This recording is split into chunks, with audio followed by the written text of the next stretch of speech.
Let's talk about analyzing deals. Let's take a look at a wholesale deal compared to a buy and hold. Very, very similar. Either way, you gotta get that seller that wants to sell you a house. As you're doing the deal, and this is where a lot of you wholesalers out there can turn around and take the wholesale deals and put them in your portfolio and start building your own portfolio. When you're analyzing, what are you looking at in a wholesale deal? You're looking at the condition of the house.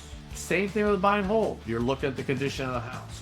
On a buy and hold, we're looking for move-in ready property. We're looking for basically pretty properties. Stuff that you don't have to do a lot of work to. And a wholesale deal, you're probably looking at something that's going to be distressed or needs a lot of work. Maybe it needs just carpet and paint, but it's somewhere it needs some work to do something with. On the buy and hold side, you really want it move-in ready. It can still need paint, it can still need carpet, but you really don't want to do a lot of rehab. Now, when you're going deeper than that, if you're looking at novations, you want them move-in ready because you're gonna have a realtor actually sell them on the open market for you. But guys, your wholesale and your novations are making you one payday. What if you did the same analyzation as a wholesale and novation, but it became your buy and hold property? You're looking at the same thing. Once you find out that property will cash flow, there's only 5 things that we send out a property inspector to look at. We're going to look at the roof, we're going to look at the foundation, we're going to look at electrical, plumbing,